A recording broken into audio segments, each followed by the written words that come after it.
Hello everyone and welcome back to my channel.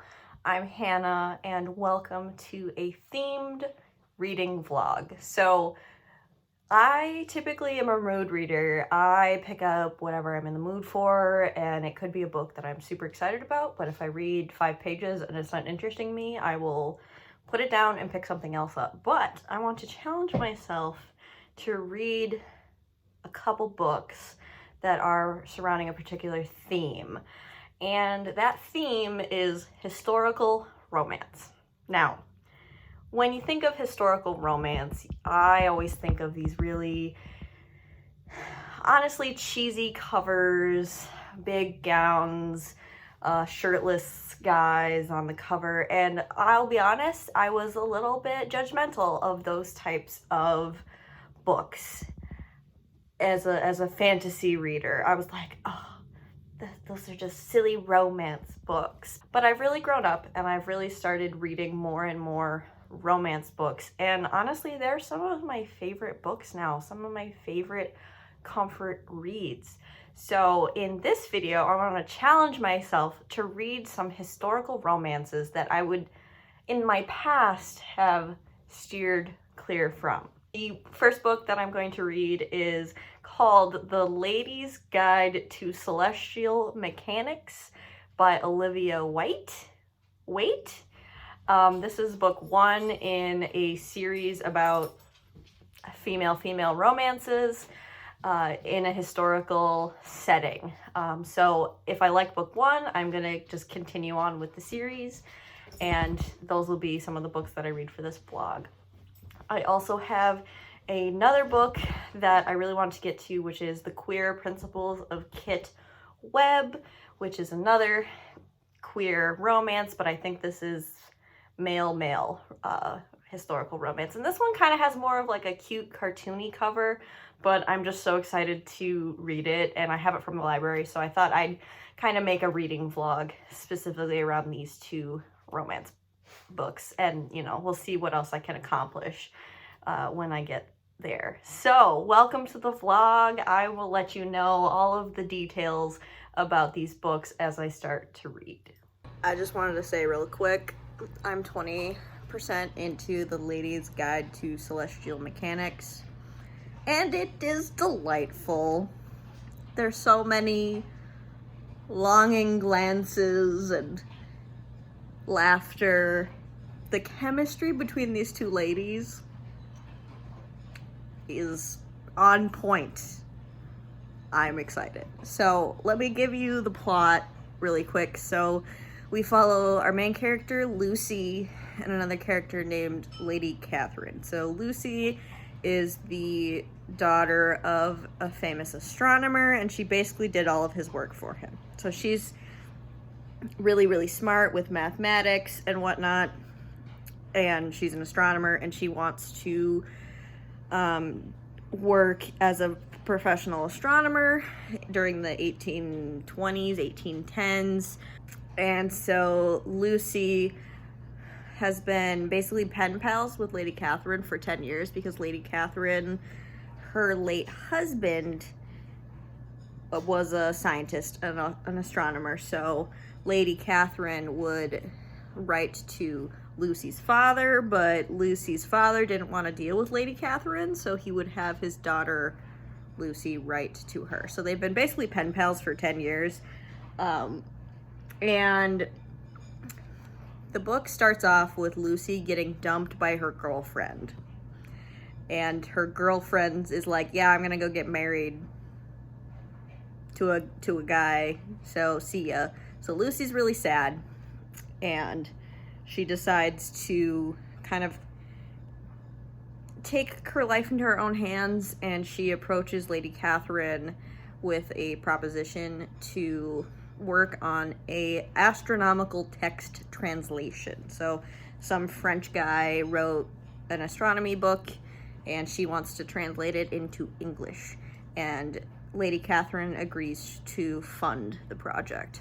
The chemistry is great. I actually really enjoy the plot of this, and I hope this book is like F you to the patriarchy, which it sounds like it is. There was a big scene with a bunch of stuffy white scientist dudes, and they're like, ladies are only good for breeding. They can't be scientists. And I'm like, ah, yes. Just right up my alley. Stick it to the patriarchy and make it gay. I'm here for it. I'm loving this book. It's great. I finished it. And it was so good. It was so sweet and tender. And this couple actually communicates with each other. I adored it.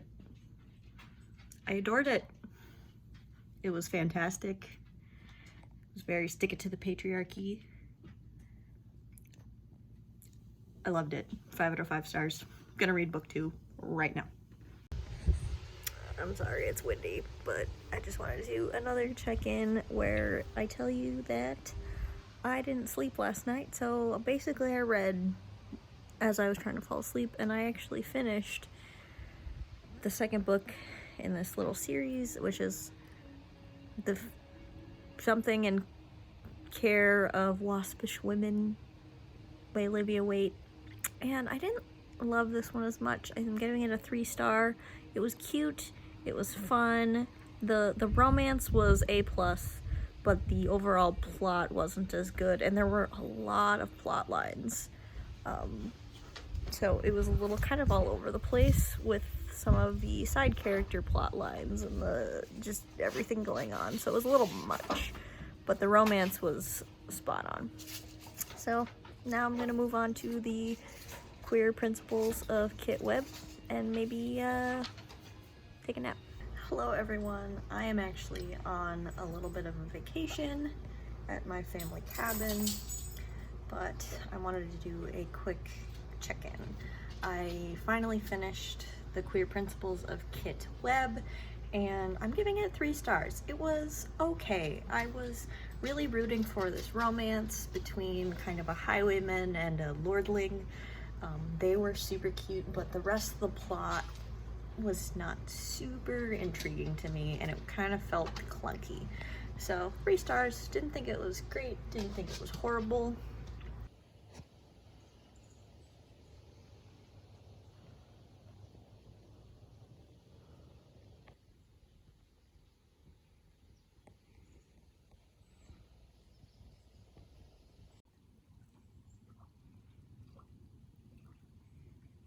I'm back from my vacation, and it was such a lovely time.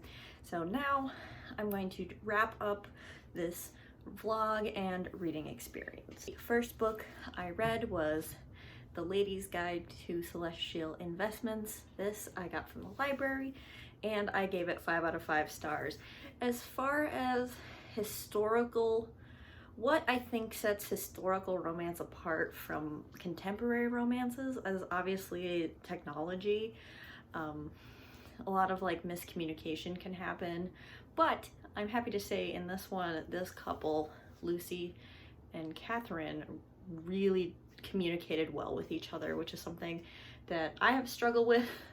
Romances is when couples constantly miscommunicate, but that was not the crux of the matter in this book. I really enjoyed the plot as well as the characters. I thought they blended well and the balance was there. There was just the correct amount for me of steamy scenes versus emotionally intimate scenes, and I instantly fell in love with this book, fell in love with these characters, and I'm actually rereading it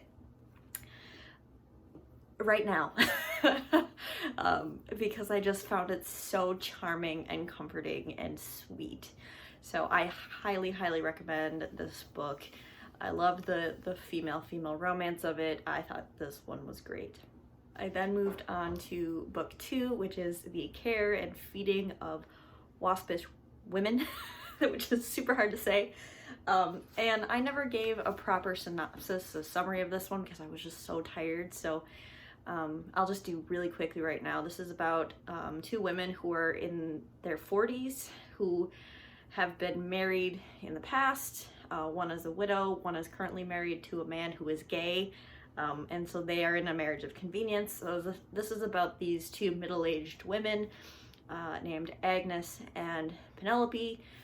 Agnes is a printer. She printed Lucy's book from the last book, and Penelope is a beekeeper.